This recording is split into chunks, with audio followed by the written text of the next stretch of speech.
Hello everyone, welcome back. 1000 daily use short English sentences की जो हमारी सीरीज़ है, इसका ये पार्ट 8 है, यानी कि स्पोकन इंग्लिश डे 8। इंग्लिश बोलना बहुत आसान हो जाएगा, इंग्लिश आपकी मुट्ठी में भी हो जाएगी, बट आपको प्रैक्टिस तो करनी पड़ेगी। तो चलिए आज थोड़ा हम और आगे बढ़ते हैं। Let's get started. मैं आपके आगे हाथ जोड़ता हूँ। आई beg you. I beg you. जैसे आप कभी किसी से कोई रिक्वेस्ट करते हैं कि मेरा ये काम कर दो, आपको बहुत नीड होती है, तो आप ये भी बोलते हो कि मैं आपके हाथ जोड़ता हूँ, प्लीज़ मेरा ये काम कर दो। तो अगर आपको ये बोलना है कि मैं आपके हाथ जोड़ता हूँ, then you can say I beg you. I beg you. उसके पैर में फोड़ा हो गया है। She has a boil on her leg. She has a boil on her leg. आपने देखा होगा कि बरसात के मौसम में जब पानी बरसता है तो गंदगी की वजह से, यानी कि गंदे पानी में रहने की वजह से लोगों को पैर में फोड़े निकल आते हैं। तो अगर आपको ये बोलना है कि उसके पैर में फोड़ा हो गया है, then you can say she has a boil on her leg. She has a boil on her leg. फोड़ा को इंग्लिश में बॉयल बोलते हैं। इसका कोई हल नहीं है। It has no solution. It has no solution. जैसे कभी कोई प्रॉब्लम होती है, वो इतनी बड़ी प्रॉब्लम होती है कि आप उसको सॉल्व आउट नहीं कर पाते हो, तो आप बोलते हो ना इसका तो कोई हल नहीं है, then you can say it has no solution. It has no solution. कोई भरोसे के लायक नहीं है। No one is trustworthy. No one is trustworthy. आजकल की जो लाइफ है उसमें सच में किसी के ऊपर भरोसा नहीं किया जा सकता है। इजीली लोग किसी के ऊपर भरोसा नहीं कर पाते हैं। बहुत कम लोग होते हैं जो बिना किसी को जाने उसके ऊपर ट्रस्ट कर लेते हैं।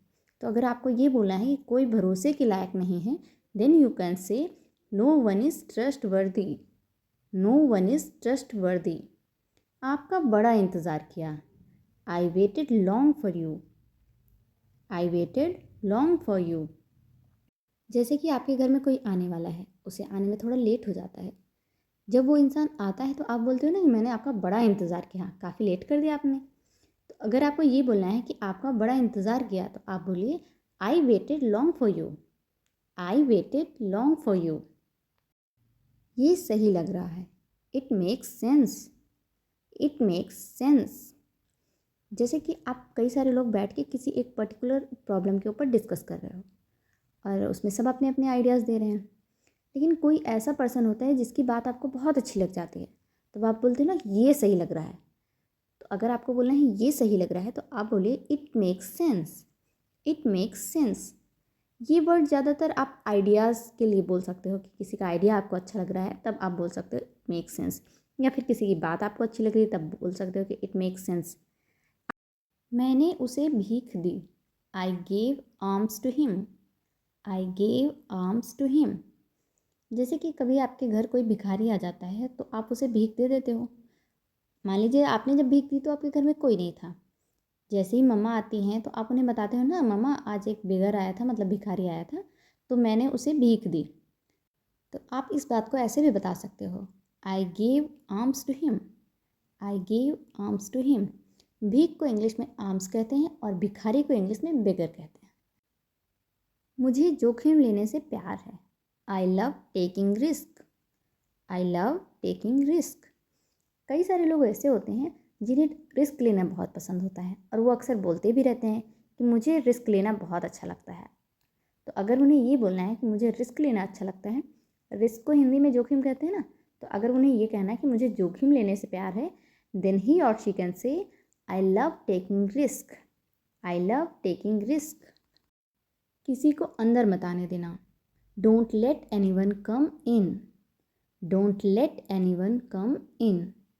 जैसे कि आप सभी भाई बहन कभी बैठ के कुछ सीक्रेट बातें कर रहे होते हो, मतलब अपनी अपनी लाइफ की स्टोरी एक दूसरे को सुना रहे होते हो, तो आप बोलते हो ना, जो सबसे छोटा होता है उसे गेट पे खड़ा कर देते हो और बोलते हो कि किसी को अंदर मत आने देना, और कोई आए तो पहले ही बता देना। तो अगर आपको ये बोलना है कि किसी को अंदर मत आने देना, then you can say don't let anyone come in. Don't let anyone come in. बाकी मैं संभालूंगा। I will take care of the rest. I will take care of the rest. जैसे कि आप कई सारे लोग फ्रेंड्स मिलके एक ग्रुप वर्क कर रहे हो, टीम वर्क कर रहे हो, तो आप बोलते हो ना कि अच्छा देखो तुम रिटन वर्क संभालो, बाकी मैं देख लूँगा। तो अगर आपको ये कहना है कि बाकी मैं संभाल लूँगा, देन यू कैन से I'll take care of the rest. I'll take care of the rest. शायद ये सच हो. This may be true. This may be true. For example, कोई एक पर्सन है, उसने आके कोई सीक्रेट बात बताई. सभी लोग कह रहे हैं नहीं ऐसा तो नहीं हो सकता है, लेकिन आपको ऐसा लग रहा है कि शायद ये बात सच हो, तो आप समझाते भी हो कि हो सकता है उसकी बात सच हो. देन अगर आपको ये कहना है कि शायद ये सच है, then you can say this may be true.